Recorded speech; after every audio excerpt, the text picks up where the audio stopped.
Shout out to Tony P for sending me this story. And we're about to talk about this Steve Wilkos reject looking Mr. Egghead, Larry Brock. Now, I've never heard of this guy until just now when I received this article, but he was one of the people that was at the invasion of the Capitol on January 6th.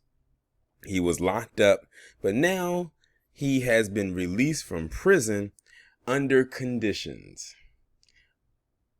I don't want anybody telling me, and I say this in a lot of my videos when it comes to the subject matter, do not talk to me about how white privilege is not a thing, where you could go up into the Capitol the way that you did and be released from prison. Especially after they claimed that this was a domestic terroristic act. But let's get into it. A North Texas man accused of unlawful entering the U.S. Capitol on January 6th has been released from federal custody. Larry Brock declined comment as he walked out of the Parker County Justice Center. A federal judge in Fort Worth said he'll be confined to his home, won't be able to travel, attend protests, or be around firearms. And he can only have limited access to the internet. The judge noted Brock voluntarily surrendered January 10th. Video reference in the court documents along with the still photos show Brock inside the Capitol January 6th near Speaker Nancy Pelosi's office and inside the Senate chamber wearing a helmet, body armor, and a camo jacket.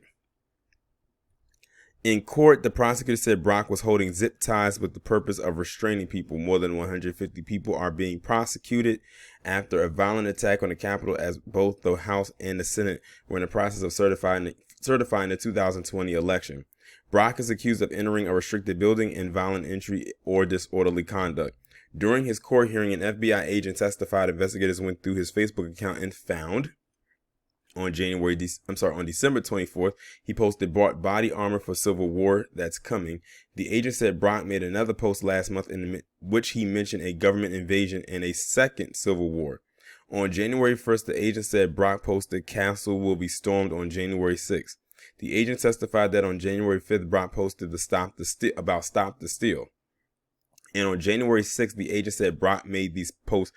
Patriots on the Hill, patriots storming, men with guns need to shoot their way in. And shots were indeed fired, but I don't think it was any from them, though. Federal prosecutors argue Brock was a danger to the community and should be detained pending trial because he repeatedly justified violence and he had guns. But his defense attorney said he was not a danger, not violent in the Capitol, and has no criminal history. You know, that's another thing that can work in their favor. The no criminal history part, that rarely works for us. He pointed to Brock's career in the Air Force, of course. If they have a military background, they'll use that as a defense mechanism. A retired lieutenant colonel who served 4 tours in Afghanistan. Whoop-de-doo. He wasn't the only person that served in Afghanistan. But he was one of the few that was actually there at the Capitol on January 6th. Brock's family left the federal courthouse without commenting. Brock has not been indicted on the charges yet, and prosecutors warn more charges could be filed against him. That's one thing I hate. Well, you know, using his valor, maybe they can strip him of, his funds from that, now that they mention it. But see, a lot of the people that went into this thing, they didn't think this thing through. This would have been good for someone who didn't have anything to lose. It seemed like every story that I've done about these characters involved with this had something to lose and nothing to gain, which makes them look even more stupid. Like every last person I think I've done a video on so far, and I have a feeling there's going to be more because they just keep piling up. They've lost something. Something of value, might I add. One committed suicide. He took his own life.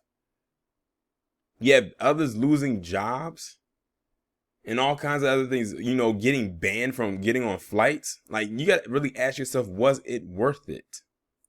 And speaking of, in DC, they've already fenced off the National Mall. Usually that's an area where people could stand for the inauguration, but due to the COVID and now what recently happened here, that's not going to happen. They probably was going to make some kind of accommodation for that, you know, to try to accommodate people and keep them like socially distant, sort of like how they did for New Year's in New York.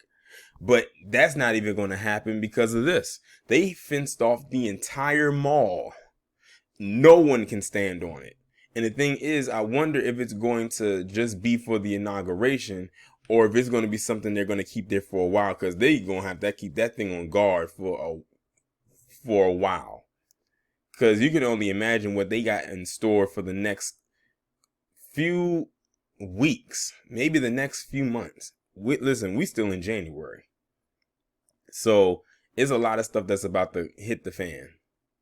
But y'all let me know what y'all think about this down in the comments. Like, share, subscribe. If you haven't done so already, please text the number that will be pinned down in the comments below so you can receive notifications every time I upload a new video. And I will talk to you in the next one.